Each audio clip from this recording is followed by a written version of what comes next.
afternoon, ladies and gentlemen. Welcome to another exciting Propagandacast with me, your host, Imperial Dana, master of propaganda. We're all here to an exciting and long 1v1 here on Holotny Fatima. And noting about here, no mid-game analysis since this is rather long, almost 1 hour long, so a little heads up there. We got here on the west side, Price fighting for the Soviet Union for the glory of Comrade Stalin, holding up here for the 22nd Rifle Corps. Tasked with holding up this village as an offensive is going on elsewhere, defending the flank of said attack. But we got Giap here fighting forwards for Deutschland for the Oberkommando West, leading the way here for the Fallschirmpanzerjäger, or Panzer Division, not Panzerjäger, Hermann Göring. We've got Scavenge, Luftwaffe and Special Operations here versus Combined Arms, Guard Rifle and Anti-Infantry. Bulletins are Flak, Half-Track, Panzer and Kubelwagen versus 3 sniper bulletins here for Price, and he's actually going up here with an early sniper there for the Soviet Union. Pair of lovely ladies moving up there, at least for the Russians, lovely. For the Germans, they probably got something not very nice to say about them. We got an early Kubelwagen here for Giap. We got Storm Pioneers, Volksgunners there versus the early side here. Of course, in that regard, I mean, Price is very much limiting how much territory he can grab, and in that sense giving Giap a bit of ability to sort of grab territory early on, since he will have more troops on the field. In this case, we've got the engineers being basically pinned down here by the Kubelwagen, the truck there, shattering the fence, the Vandal.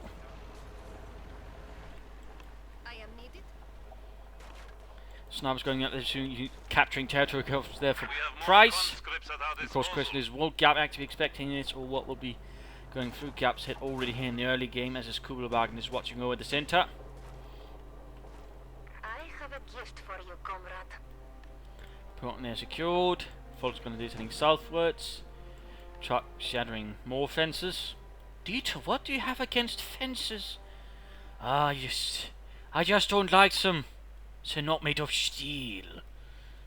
You're an idiot, you know that? Yeah, my mother always kept telling me that.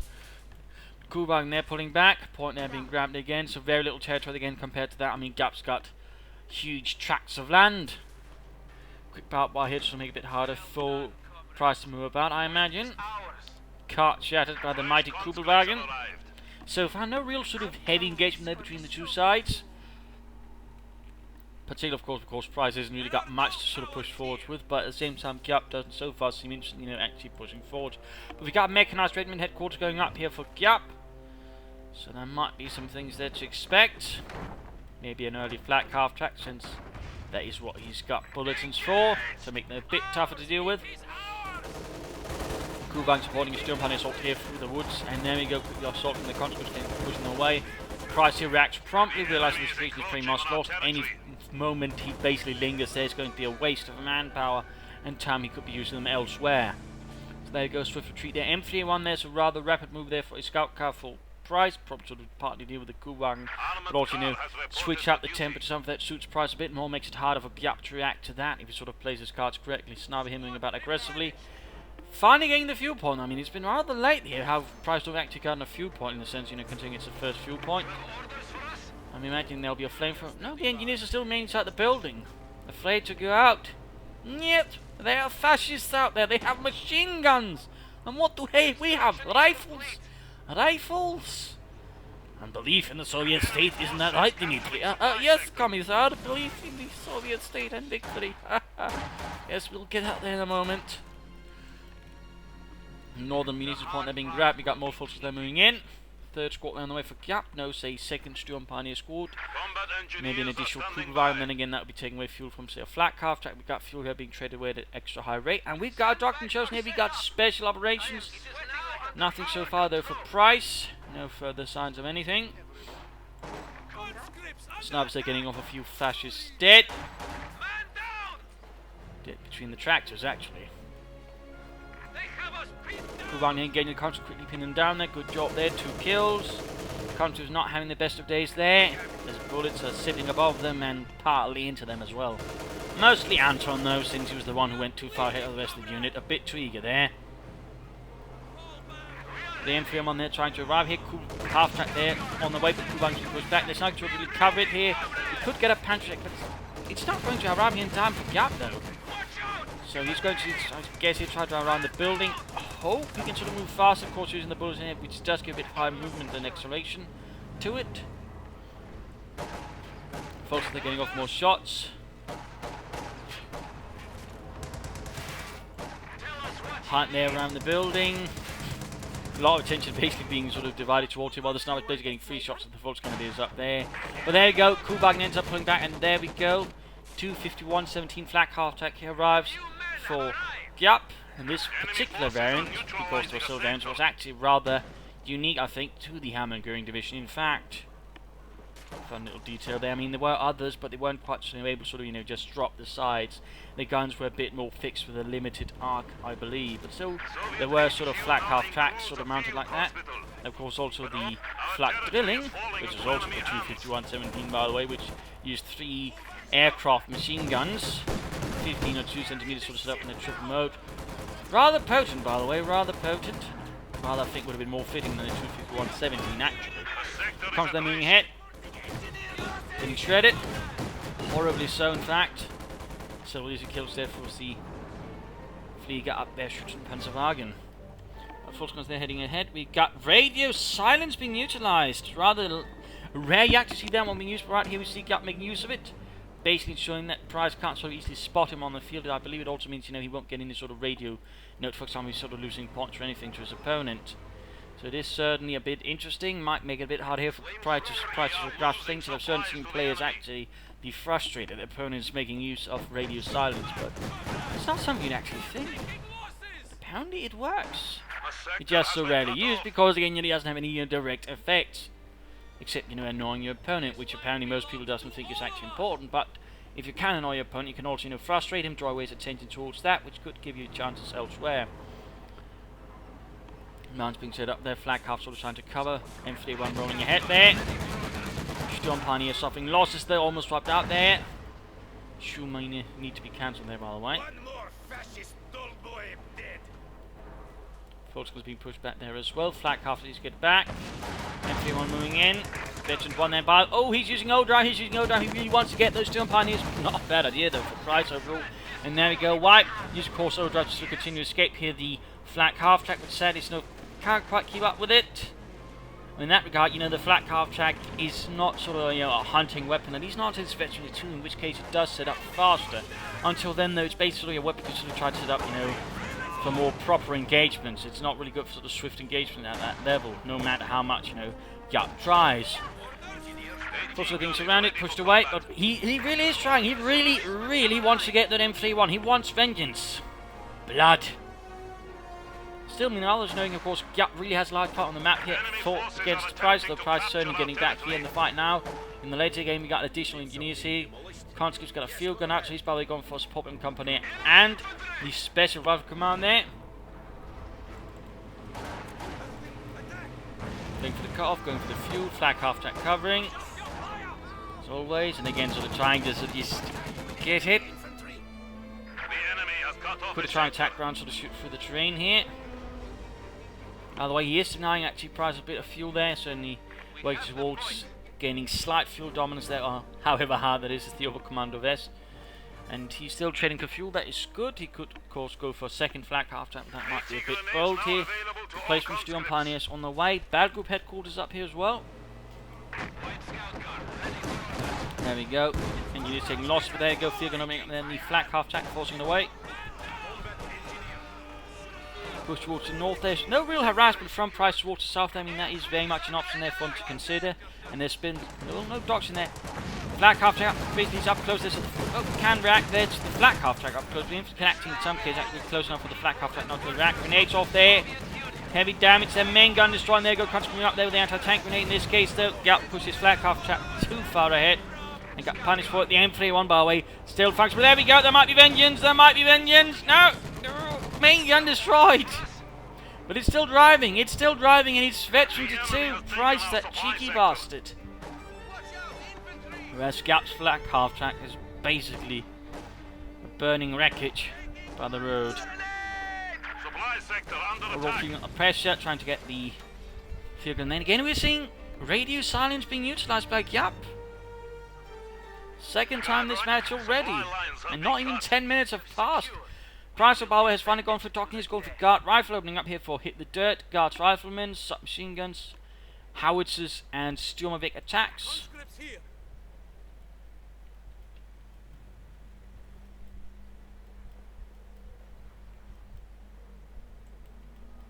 Area secured. Snub engineers moving ahead. Your orders, comrade. White scout car, ready for orders. Rolling. Guard rifle infantry squads are now available. This territory is ours. Scout car. Might catch it like a kid in effort. Might. Then again, another overdrive there. Oh, it's not functional. Never mind. Surprises. Oh, main gun destroyed. Again, we've still, of course, got the flamethrowers here. Overdrive. Can he get it? Can he get it? Can there finally be vengeance? No. No. Once more, the beast machine escapes, while the rest of Giap's forces up north, the force retreat at the same time. The force will head towards the south. There's got more pressure from Price there. Good bar away, leaving the north more open. And we actually got a Schwer Panzer headquarters. Within 10 minutes, he actually set up all 3 buildings. I mean, that's a lot of fuel just going towards all the structures there. Of course, the question is, what is Giap thinking next? I mean, he could try and aim for some early orbits done with infrared Sturmgewehrs. I mean, that would apply a bit more firepower there versus Price. Another option could also be the Lux, which would also apply some pressure, but of course, to require fuel, and of course, that could, draw away from Panthers and the likes, whereas, early orbits done would not. They would just run munitions. But he goes for the Lux. He goes for the Aufklärungspanzer, based on the Panzer II. There was also one based on the Czechoslovakian Panzer 38T, which the German army also utilised quite a bit there throughout the early stages of the war, and which would later on serve the basis for the Hetzer tank destroyer, and even a flak Panzer, the Gepard, which actually also existed. Fun fact there. Also then being pushed out. Looks almost done. Taking up position in the mighty shed, only to realise that's actually a pretty bad idea, Vladimir. And there we go, Luke's Aufklärungspanzer mobilised. And contra pushing it with the PPG forward on straight to the jump on it, forcing the air, the jump on it, they should have stopped up, put away the mine, instead they ran straight up to the submachine gun tactic, giving the contra there the upper hand. It's a bit of tactical mistakes in there by Giap, maybe though too much to go on. Oh! M301 by the way, finally dead, and there we go, Luke's charges through, could actually get the field gun there. That could be certainly a small victory there for Giap and the Hermann Göring. So named because it was named after its, well, in a sense, creator, since it was formed out of Luftwaffe personnel. It was in fact the Luftwaffe's very own Panzer division. Initially a Panzer created from a sort of series of units that just basically got upgrades, starting out with a particular police unit. Hermann Göring, who was at one point actually head of Germany's police, or at least sort of the police of Berlin, something like that. Prussian police actually. Basically sort of kept growing, he sort of kept adding his own stuff to it until sort of basically grew into a full division of the Panzer Grenadier Division, which actually fought in North Africa. He was forced to leave most of its men and equipment behind as, well, North Africa was abandoned essentially. Later we formed up so it could actually fight in Italy, and then formed into a full Panzer Division and moved to the Eastern Front, where it pretty much fought up its last of its days. There was also a Panzer Grenadier Division number 2 that was formed up. It was actually named like such, Panzer Grenadier Division 2, which fought in the Fallschirmpanzer Corps Hermann Göring. I mean, basically throughout its lifetime, it just kept growing, like Hermann Göring. But then we've got Price sort of pushing back against the map. There's some good attacks here and there. We actually got a second Lux on the way here for Giap, so he's actually sort of going heavy all in there on the anti-infantry at the moment, though, of course. I mean, it's probably thinking due to all the fuel he's been able to deny Price. So not bad thing there, but also the infantry that Price has. I mean, 2 Luxes could work out, though he does need to be a bit careful about it. And so far, of course, Price having gone for both Special Rifle Command and Support Wing Company won't be able to sort of immediately react with armor to sort of threaten them. It's an interesting fight here so far, but there you go, Lux Kuppenwagen infantry. No orbits of done now, and there you go, the Lux strikes ahead. Tearing into the Guardsmen.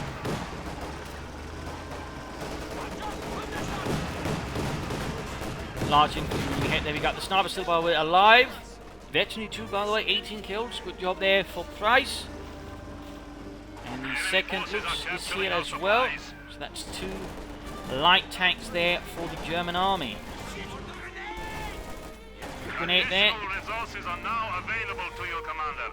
Sega though was a bit too close there to the fireworks and lost his lungs. The enemy is taking shrapnel. what we have secured. Quick push down. Then again, we see sort of aggressive play there towards the CoH. I mean, we see sort of constant play there from Giap towards Harassment. I suppose in that regard, you know, radio silence helps a bit. So rule not bad. Certainly makes it harder to sort of pay attention to all the Harassment. Also, got the losers sort of supporting any sort of infantry push, and Harassment, of course, the speed and rapid anti-infantry firepower there, helping in that regard. So you don't very often see two losers. I mean, most players would just go for one, but again, due to the way that Giap so far was sort of leading the fight, I mean, I can actually see it sort of paying off. Because again, there's not really been much option there for sort of prices to get any arm, and again, the field gun combined with now, of course, also indicates Giap that, well, he's got both tier 1 buildings, so a tier 2 building is not very likely right away, and even then, you know, something to deal with the losers, even then, not very likely even beyond that, so some very sharp strategic thing there from Giap so far, actually. Very sharp. Guard squad ready. We have it. There we go, radio silence again. Striking at the guardsman there, once attacks from the front, the other one moves up to attack the rear, cut them off there. Good, oh, combo there, very mean, but very nicely executed there, tactically, very nicely executed.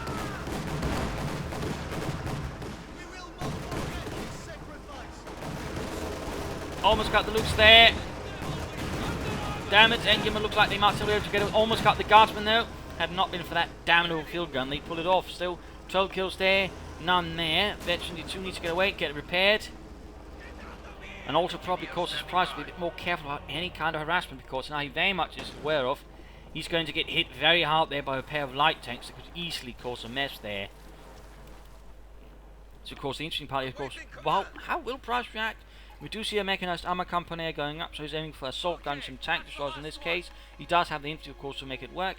Another option would have been T-34s and T-70s, but in this case he's aiming for the tank destroyer branch of things, and the artillery branch as well. We are taking fire. Looks being repaired. Enemy forces are attempting to capture our territory.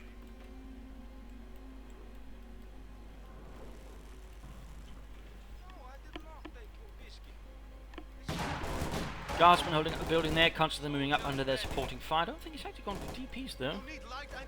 Nope, no DPs there for those guardsmen. And we got some forces there with DP light machine guns. Another push towards there, again pushing up from the south as well. We got Kubak covering up there, while the Lux Aufklärungspanzers are being repaired. So we'll sort of nice action there from Giap. He's attacking at several points against Price, and of course the question for Price here, how does he react, what does he deal with, does he try to deal with it all, or does he just focus on one thing, you know, trying to sort of punish that really, really hard. Enemy infantry firing on me. Cheeky Enemy Giap. forces are capturing our supplies. He's sneaking up here behind, but getting spotted there. Nice try there by Giap though, nice try, but in this case, lost to Lux. Not the most veteran one, so I suppose that was a small thing there, but overall, not good there, not good. I can see why he was trying to do it, but in this case though, Price was just a bit sharper there than them and basically hit him hard. We're still, most of the map now once more back in the control of Giap and the German army. You got the other Lux coming in here, more or less same map, but a bit further away from the north. Any field guns there. Getting an infantry Geschützbauer there, a bit of artillery, no Obersoldaten, no nothing there. Or additional Sturm Pioneers, which could also have been an option.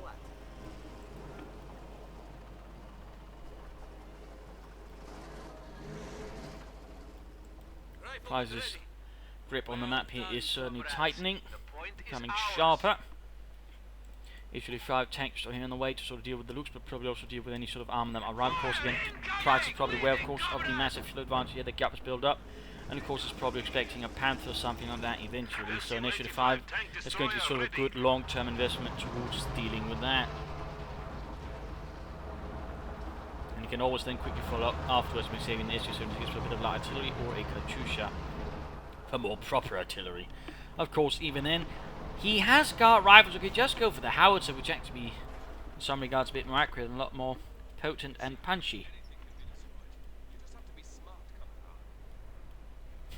Anything can be destroyed, you just have to be smart, comrade.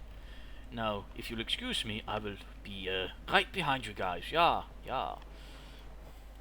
More mines here from Giap, good. Good, no resource trait there from Giap though. I tried. I tried. And I failed. Looks like catching a few engineers. Engineers ready for Third leader assignment. striking at them. But there you go, caught by the HV5. Bit of a tricky situation here, particularly since he doesn't have the focus sight. The territory is a bit too limited to sort of put maneuvering. Almost got it there already. And there you go, counter tank from the other side there. He's trying to use camouflage movement, but the enemy can see it, so it doesn't really work. And there you go, HV5 got it. Looks kaput. He might lose the HV5 because he sent it in without any infantry support. In this case, got quickly struck here by Kettenwerfers and Panzerschrecks. So the HV5 was hastily dispatched, but not before he actually sent that looks out of commission. That's basically both looks they're down.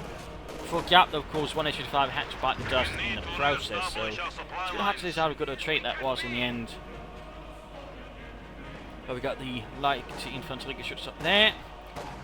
Guardsmen holding up their still in the building, no DPs. Volkswagen firing in from both sides, fuel once more cut off.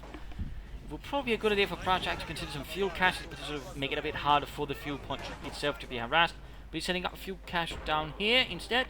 Obviously also a good point, it's a bit far off, but at the same time, it's not really within his sort of, how should we say, front line. So I mean, in a sense, while it's out of the way there, we have seen Giap sort of being thorough in harassment and taking points. I mean, it could be dealt with, and problem is, then Price has to shift troops down there to defend it, whereas if it was up here, it would just sort of be part of the natural defences already, more likely. So. But there we go, also on the way for Giap. Price continues to push onwards elsewhere. Sniper's almost ready to free there, 28 kills. Can't see flank here, there's something that's good to go out there, it's good to wipe. There we go. Veteran 3 full Volkswagen's there. Dead, that was not too good there for Giap, not too good. Veteran 3, meaning they were actually very quickly able to sort of get to Veteran 4 and Veteran 5.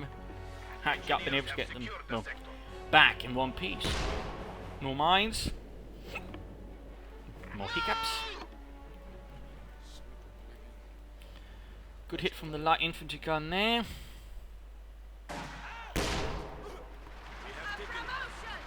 And there we go, Veteran 3 for the Soviet sniper team. It is now under our control. Nothing further in the base, maybe Katyusha was aiming for another HV5 again, worried about the potential of a Panther there from Giap.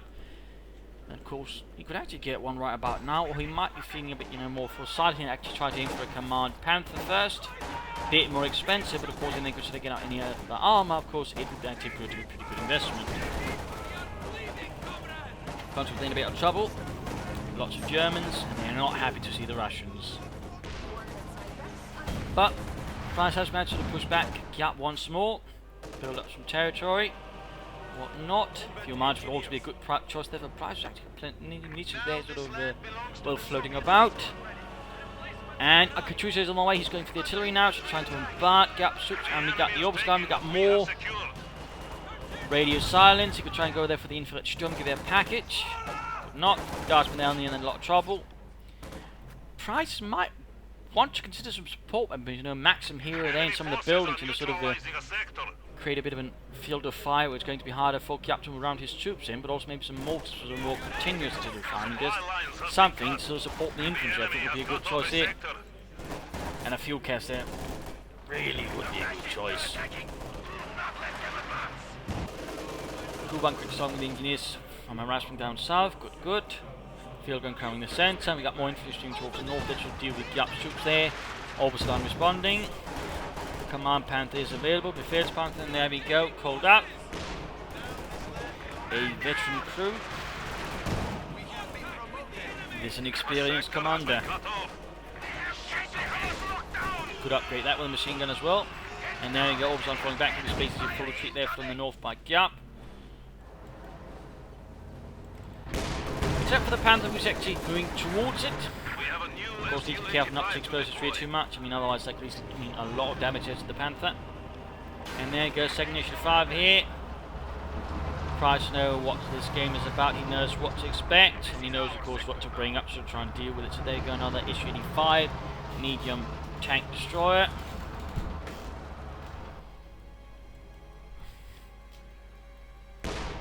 Territory secured. Further shots there fired.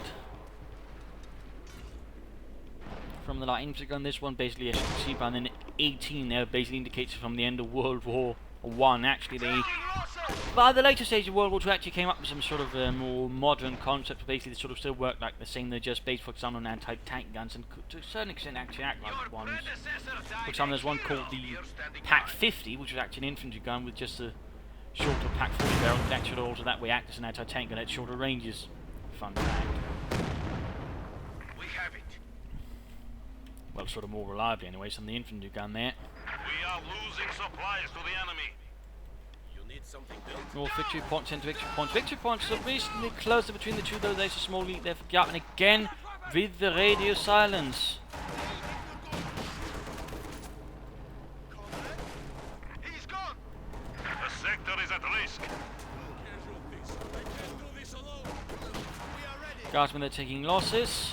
Fortunately, they're holding up nicely there with the TP light machine gun and the cover there. Ultimately overwhelmed. Too many Russians. Not enough support there. The infantry gun actually. Oh, he was moving up there. Now has to move back again. But there you go, another push towards the north. Ines get Price sort of pushing into the centre, and again going for the cut off here and again. I mean, you can see in the mini map. I mean, Price can't really see what's up there, so he has to sort of vision up and sort of try to figure it out. He's about to get wiped out here. There we go, there we go. Of course, got the machine gun here added on top of the Panther that really increases down to 25 power, so it makes it harder for Price to just rush into towards it. Infantry gun flying in as well. Can't take losses there. Steel Pioneers engaging here. Might want to put that minesweeper away though, for, well, you know, having an extra assault rifle. Always a good thing versus angry Russians with submachine guns. Kuhwagen still guarding the south here with two Raketenwerfers. Mines covering most approaches into the, well, eastern side on the map there. Not bad, not bad. Got snipers pushing back there in the north as well. 38 kills. 39 kills. Tank destroyer here. Another squad of Obersoldaten there for Giap. Nothing else though from Price. Maybe an SU-76, Katyusha. I mean, the options are there. We are in combat.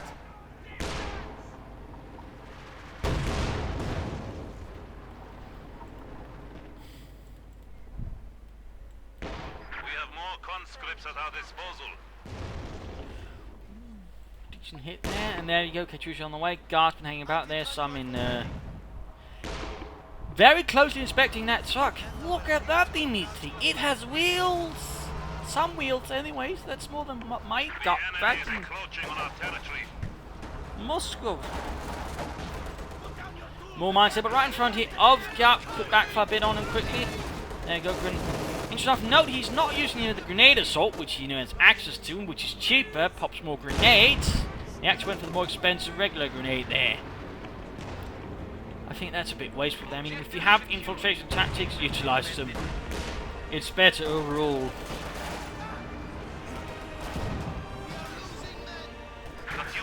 At least in my opinion, but there you go, again, it was back. Panther takes him down to initially 5. It's 85mm gun there, penetrating the frontal armor of the Panther. Troops are getting suppressed as well.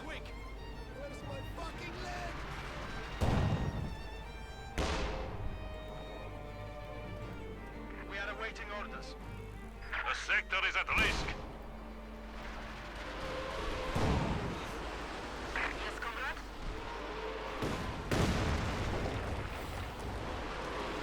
Panther gun there getting hammered.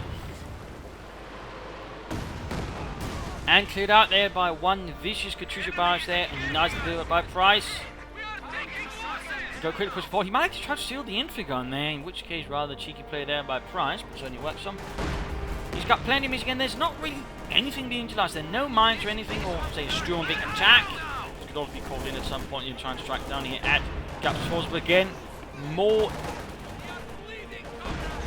radio silence actually makes it a bit hard to follow up what your Giap is doing. To a certain extent, but there you go. Largely pushing Ines. Price is pushing forward for the centre.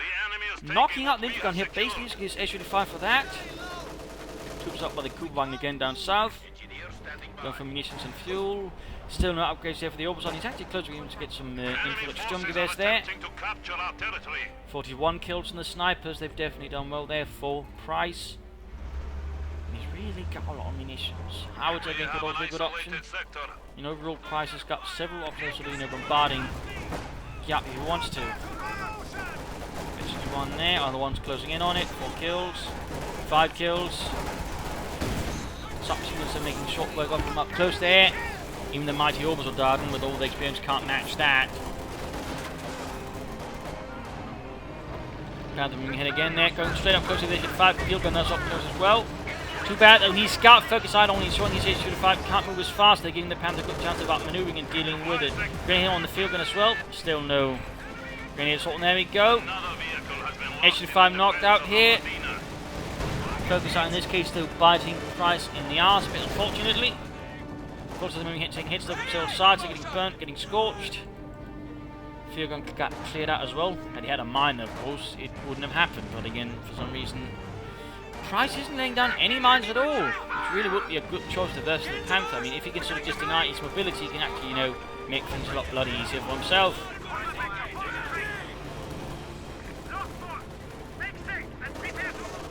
Panther's dragging down, constantly taking some damage there from machine guns and assault rifles. Still not putting away the minesweepers here. Giap seems to be rather paranoid. And there you go, damage engine, but at this point he's got nothing to really pursue with and finish his job with. They're taking losses from the Sturmgewehrs. Observan reinforcing, healing, not upgrading there. South largely safe there. Of course, they've got the fuel cache there helping out Price. With all the harassment that has been committed towards him and against him. Doing his best to grab back territory. He's going to need to replace some of all those infantry losses he's suffered. More guardsmen, conscripts as well. You know, a few options there. There we go. More guardsmen called up here to support the Rifle Corps.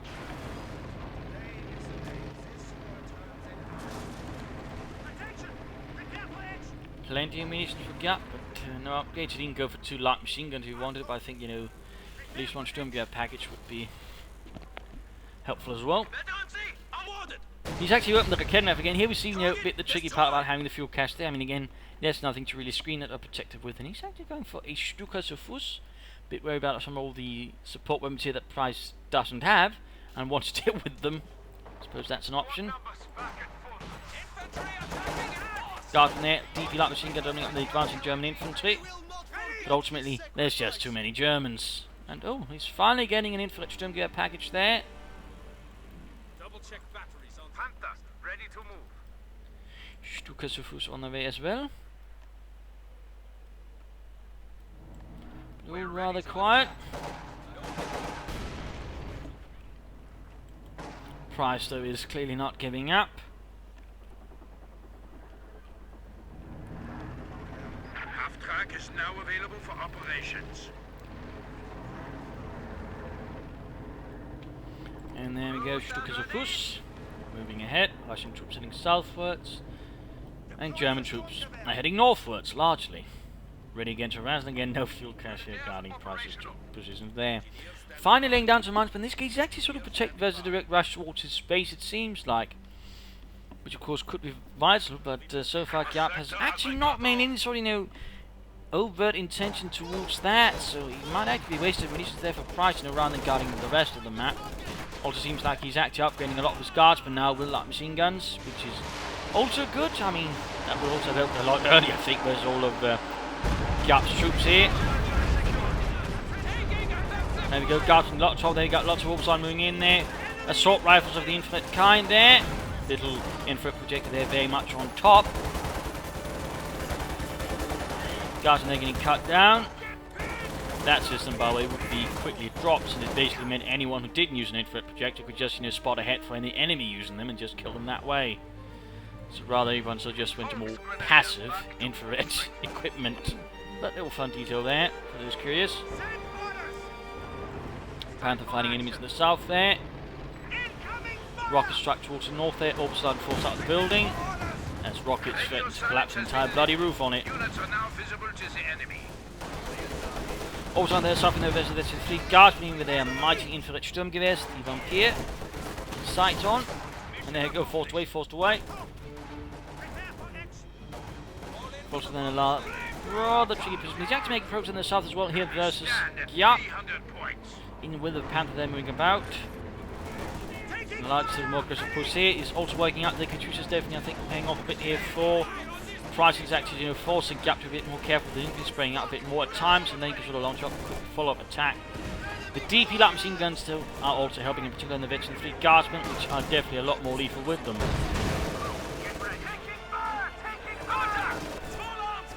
Further pushing here. Oh, we finally get a grenade assault. Well, in this case, didn't quite work out there. And quickly got sent off there by the conscripts with their PPH-41s. So now Price is once more threatening Giap a bit more seriously. Will he be going for another H-35 there? Again, he's got the resources for it. Or will he go for, say, a pair of Su-76s instead for more artillery, but also just something that can also deal with the Panther, but not quite as perhaps well. There you go, H-35 on the way.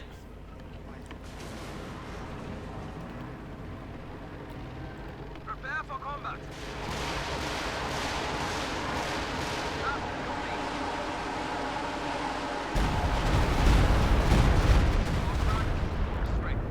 Guardsmen there pushed away.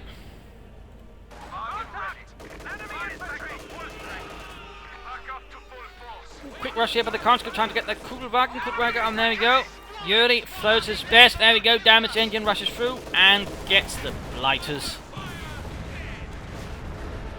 See, Yuri, I don't throw like a girl. Alright, alright.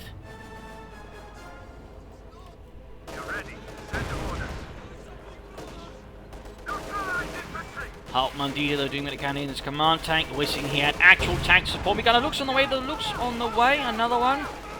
Well, that could also be, you know, trying to, considering he's got, you know, all 3 buildings for being for a King Tiger here, the Königstiger.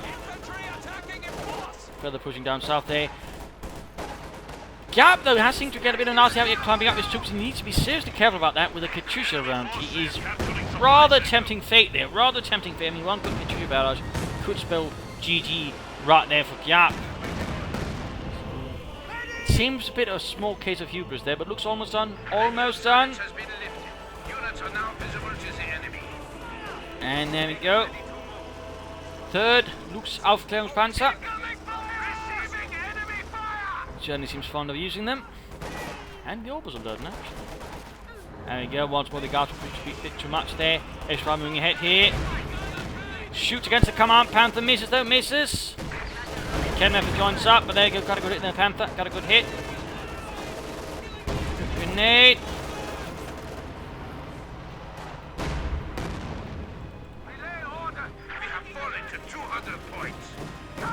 Comes there getting suppressed.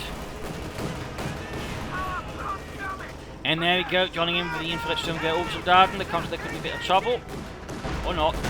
Oh dear, damage engine, of course in this case the H-35's quickly take advantage of knocking out the looks, and there's no immediate support here from other of Giap's units, so small victory there for Price. The Kedmev holds cleared up, he could actually steal that, but looks like he's going to wreck it. Not going to add it to his own arsenal. I think he would have done that either way though. Another piece of arsenal there denied to Giap. Panther pull back from Percival infantry moving ahead.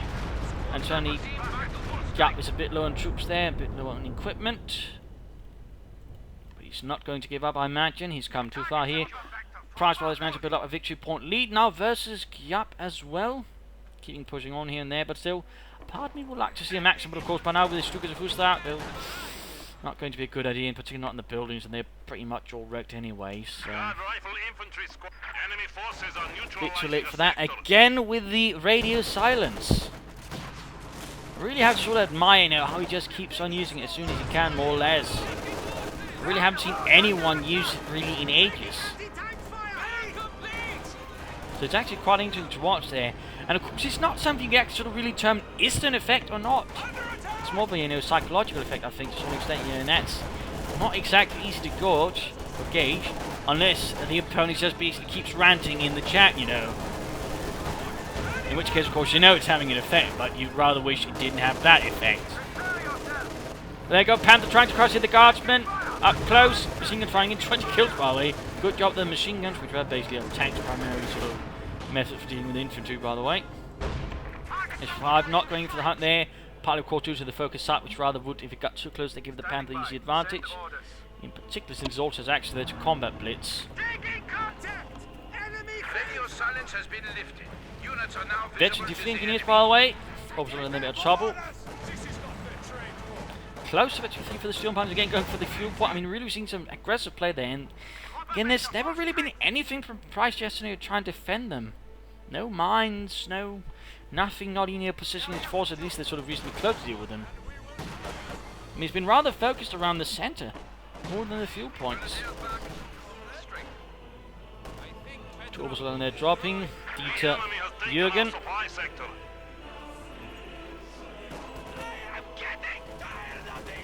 And there they go in for that Sturmgewehr moving up there. They could probably try and pop a blend cover here against the counter. There they go, making sure I got that close there thanks to the infrared Sturmgewehrs. Stukas was joining in.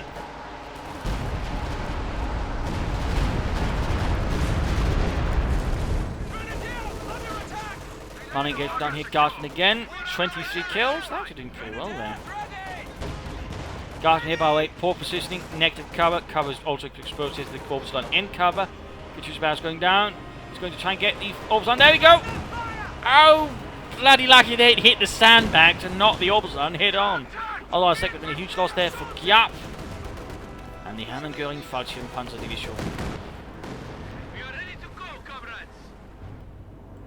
You need light anti-tank support? Engineer standing by. Don't give it a target!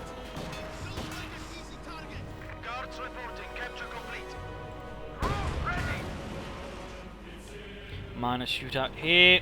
Price back to losing territory again. You need to do something about guarding these points at least somehow. Again, mines really would have been good.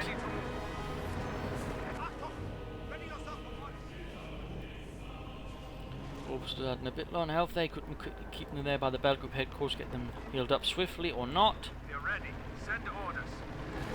No upgrades for the other orbital Darden, no light machine guns or infrared Sturmgewehrs. I mean, he could go both infrared Sturmgewehrs, he could sort of mix with light machine gun and Sturmgewehr. Attention! Prepare for action! Aufgepasst! Check weapons. What do you need? Achtung! Ready Contact! Minor shootout there. In contact with flamethrower team! And engage attacking against the Volks Grenadiers. Veteran defied, by the way. The flamethrower doesn't really care about veterans, you see.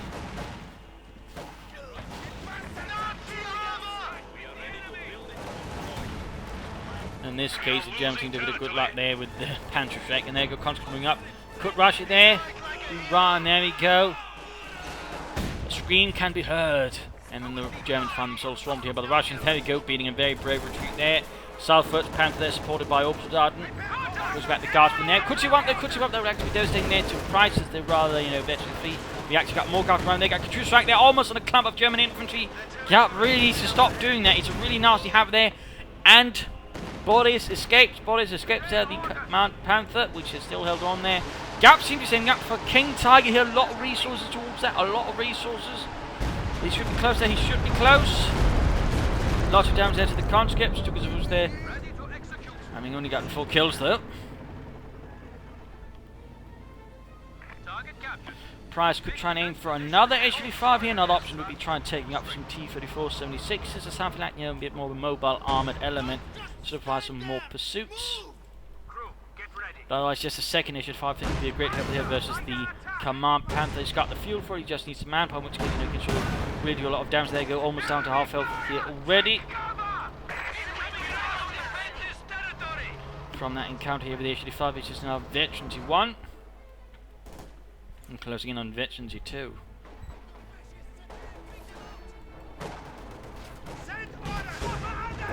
Also on there suffering nasty casualties. Last gen force again. Holding up. Careful there, yeah. And for example, if he were to conduct a creeping barrage the right way, he could basically get all of those infantrymen killed. Again, Panther taking a nasty hit there from HV5. Another one really would help a lot there versus Giap's one Command Panther. Got the sugar swoosh moving up there. Not quite ready. Moments away there from a creeping barrage. Will he utilise it? Then again, the Germans are now actively to spread out, rather diminishing the effort there. No, he goes for it. Close there. But not quite functional. And ultimately a waste of 90 munitions. I think you should have just tried to wait for another time that Giap basically tries to lump up his units and then go for them. H5 rushing in there. Careful, Price. You don't want to lose the H5 now, particularly not in so close to Victory 2. And thus also closer to Victory 3, which is really where the H5 becomes an absolute monster. King Tiger almost ready there for serving on the front line. So then from a schwerer Panzerabteilung to provide some seriously heavy armor there for the German forces in this sector.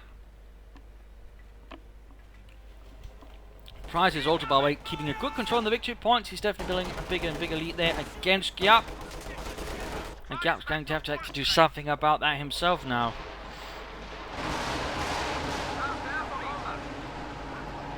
Still not great there in the other Obersoldaten.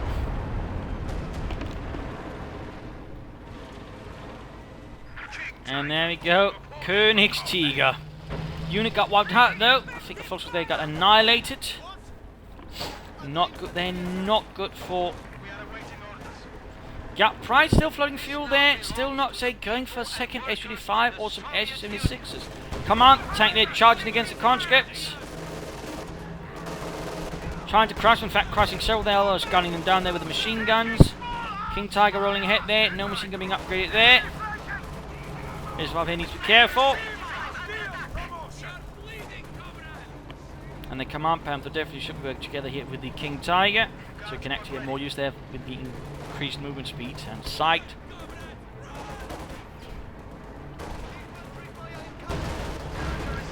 Duel there between the H5 and the Panther. Almost 52 there, almost. Price really should get another H-85 here, or some S-76s. You should just be relying on a single H-85 here in the Katyusha. King Tiger's moving north, but there's a mine there. He's actually mined. Price has mined. H-85 needs to get away there. Focus sight needs to go off, Panther again rushing. He makes the same mistake as he did the last time. Allowing the Panther to rush up to it. And he's got 22 increased armor. He's trying to get away. He needs to button it up. He can't. H-85 knocked out. King Tiger though with a heavily damaged engine. Field gun cleared out. Obersoldaten cleared out. Veteran before there with Sturmgewehrs. The other one's 26 killed, and they're just using rifles. That's impressive, but also slightly worrying for the infantry Sturmgewehrs. But field gun there, recruit. Infantry Sturmgewehr Obersoldaten back on the job. Laying down a murderous fire there, in fact, eventually before they counter press, and there we go. One guard unit quickly ordered to put their heads down. King Tiger trying to escape here. With a heavily damaged engine, you need to get his storm harness reinforced to get them up. In fact, he needs to get more storm harness quickly repaired. He can't get that thing back to his own base. He just needs to try and get it over here maybe, and then sort of just fix up the engine. We're slowly here seeing Giap bases sort of conducting a covering operation there, but the Russians are just sort of recklessly charging ahead. They want it. Yeah, and there goes Stukas buys a bit more time, but storm harness need to get up there. And then go another H-5 there running for Price, but he could have had one out more sooner again. Had he just had two, that moving there with the Command Panther, then of course the King Tiger would also quickly have gotten knocked out there, so bit of a strategic missing, I think. By the way, he's getting one, but still might be able to get that King Tiger again. The engine is heavily damaged, it can't move, it can't escape. It's going to be an easy target for an H-85. The Command Panther itself also needs repairs. We've got the Storm Panther moving ahead, not fully repaired though. 77 victory points versus 180. Good hit there against the guardsman. Also on their covering, veterans for themselves. Go. Sturm Pioneers down to half unit size, forced away. King Tiger just needs to keep moving back, But there we go, the H-85 has arrived. The tank destroyer is here, and the tank is in a lot of trouble.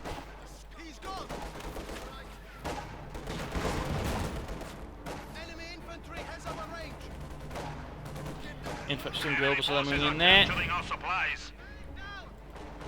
Command tank power has still not repaired, he should have just moved it back there. But now we got the H-5 here, so he might actually be forced to move back. The command tank needs to try and deal with it. Shots bouncing off the King Tiger or missing so far. There we go. Blend curve up. Blend curve up. Of course, you can attack round. It's going to make it a bit harder there. We've got the field gun moving up as well. Enemy forces He's going to need more capturing blend supply curve if he sector. wants to pull that one off. We have an isolated sector. I think he's just focused on repairing that command panther as quickly as possible. Then we're up to sort of save the King Tiger here. We are losing territory. Shots bouncing, some though are going through here. But so far most are bouncing, in particular at the longer ranges. I do believe the H-55 has less than a 50% chance of actually penetrating. But there you go! Sight those being exposed! Ah, Scheiße! 4, 6, Giap! 9! One of our AT guns. Good hit there, but another shot penetrated! Folks with the penetrating move, got the field gun. Trying to take out the H-55 that King Tiger off another kill. H-55 almost penetrate the rear armor there, almost. Bit of luck, they didn't. Shot bounced off the front, Command Panther arriving. But there we go. Ah! Now the penetrating hit, the H-55's going to keep at it, isn't it? Isn't it? Shot bounced, Command Panther's behind it. Price though keeps at it. Shot went through, the King Tiger's down. Though it did bounce an awful lot of shots there, awful lot of shots. The enemy has destroyed one of our vehicles. I think though Giap could have saved the head, just been a bit more determined in some regards. And just rushed out some more Sturm Pioneers to the front line. He probably could have sort of just fixed it. But in the end that didn't quite happen. Didn't quite happen. Oh well. Now it's nothing but a smouldering monument to Krupp, covered in trees and branches. The enemy is encroaching on our 37 kills on that Command Panther. full strength. Is Giap actually going to save up for another King Tiger? What? He's spending a lot of manpower. So at least try and get some more infantry. We've got Vet 5 wheels on here, by the way. Vet 24, 23 and 34. It's still rather interesting that the one with just the rifles have done actually more killing than the one with the infrared Sturmgewehr. The other way around. Of course, does bring into question in the infrared Sturmgewehr package if, you know, the regular rifle guys end up doing more damage.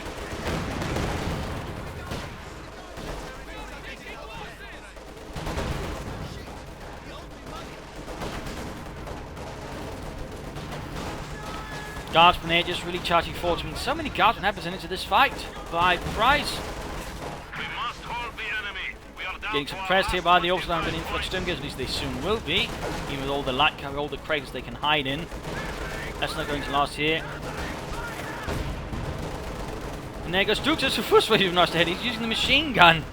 Getting over a few shots there. Command Panther win. Quick grenade there is all the German troops. A few Sturm Pioneers. So of course they had to give their lives there in service of Deutschland. They were all heroes. And there we go. Oh, Guardsman about to get knocked out here. 30 kills. And there we go. Wiped out with the Command Panther. 43 kills. No further H-55s here. Too many.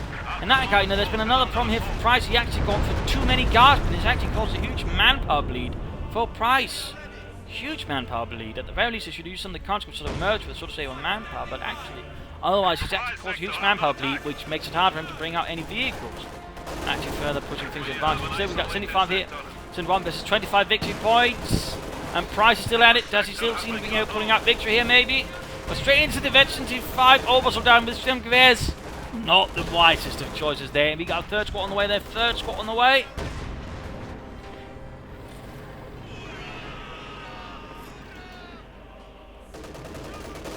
Rushing the Command Panther. Braving the dangers. Charging through. Getting a damage engine there. Ken everything up, possibly falling back. We got just rushing in, charging through the centre. A ruined landscape. And everybody just charging past the wrecked King Tiger there. Still smoking from all the, well, munitions that went off and fuel, I imagine. The third Orbital Land squad. Oh, he's finally getting an upgrade for the next one. The LMG-34. Also quite common in the German army. In fact, more of those were produced than the MG-42. That was partly because, well, you know, they began making those in 1934. The other one's 1942. Bit of a year difference there, even if the MG-42 was actually easier to produce than the MG-34. Sandbags are up, and And again, eventually found the other Obersoldaten, but a lot of fire there. Sandbags being put down again. Good, good. Good, good. Close victory there for the Katyusha.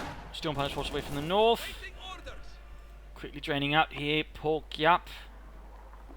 Oh, poor and poor. He's got 3 Obersoldaten squad, which is actually quite some time to have seen it. I mean, after the the last big patch, Obersoldaten largely dropped out of view here, but it seems like Giap here is well, going against the trend here. I mean, they're rather pretty, good for him.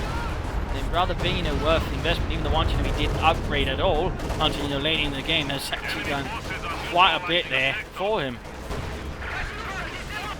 Finally got the Katyusha there, by the way, almost with defeat, 46 kills. Russian infantry there being exposed to a lot of fire there, getting suppressed. Command Panther moving about. 17 versus 44. And basically a massive push there from Giap. He's got too much population there trying to get a King's Eye. It seems like he's focused on. We got the 3rd Obersoldaten squad holding up the south here versus another guard squad. Command tank arrives in there. Pops Sergeant Volkov's head. And then Mikhail follows after to the next world. Found something in there from behind. Up north, contra there laying down sandbags, caught here by the Obersoldaten. Quickly taking fire then, quickly suppressed, overall giving the advantage there to the infantry. Go over, they could actually easily close in there, finish off the rest instead of fighting here from the range. Contra then a lot of trouble as well, more Obersoldaten. A lot more. Another unit wiped out there. We only get more field guns, at least support his troops, at least more HQ-5s. The enemy has taken our supply sector. Troops are suppressed by the Obersoldaten. Northern victory point about 2 secured here by the other ones. There we go, almost wiped in fact the entire squad. They're the remaining country squad down to 7 victory points by the way. Can he stall things in the centre? Panther actually forced away by the sheer amount of guardsmen. Obviously, they come from south with another lap machine, but they actually push back here. The veteran guardsmen are simply actually quite potent. Got 33 kills on those. But there you go, Northern victory point secured, even as the centre one has been lost here. Down to 4 victory points. 3, can he do it? There we go, 2, but even then the north one is going to be secured. He's got nothing there. He's rushing in with guardsmen again. Stukas was about to hit to deal with the ones in the centre. And there we go, northern point, 1 point left. And GG, game over, victory for Giap, loss for Price. I do think, that second King Tiger wasn't necessary. I think he'd actually just gone for a pair of Luxes and then finish off this fight much, much quicker. But a bloody fight here, a lot of sort of rarely seen use things by Giap here, special operations into the first place. Radio silence, lots of Obersoldaten with a mix of weaponry here. Command Panthers, we saw flak half-jacks. Well, they aren't so rare, but still nice to see some aggressive flanking, aggressive pushing. Constant dominance for fuel there by Giap. I mean, he really sort of played aggressively, very interesting there with the Ober Commando Vesto, who actually made it harder for Giap to sort of take up and get out some armor. And then when he sort of, had some, he, rushed in the HQ-5s at times, and, he also ended up flooding a lot of fuel, but not a lot of manpower, because then he'd build up too many guardsmen. I mean, that regard, there were some strategic problems there for Price in the longer run. And he just had to say, at one time, just say he had 2 HQ-5s, and HQ-5 and HQ-6, I think he could have done a lot more damage there to Giap, but it never quite happened, actually allowing the Panther there to be a lot harder to deal with, in particular because, kept then using focus sight, and then the Panther would get up close, and then he couldn't escape with HQ-5, so some problems there for Price, but overall also nicely placed by him. The sniper certainly did well, but he could have done with more mines early on. I think some Maxims early on would also done a lot more in holding territory, and again, that was another problem. Price never really seriously did anything to hold on to the fuel points in the knife fuel to Giap. I mean, that was another problem then. Actually also allowed Giap, much stronger dominance, but I mean, Giap did make some mistakes here and there, pushed a bit too far ahead, maybe underestimated the Price at times, and again, the later game, I think a few more Luxes could quickly finish off this fight, but there you go. I hope you enjoyed this fight, I hope you learned something from it, I hope it gave you ideas for your own matches. If it did, why not subscribe, tell your friends, share it with everyone. This is Imperial Dancing. Cheers, thank you for watching, and see you all tomorrow. Bye!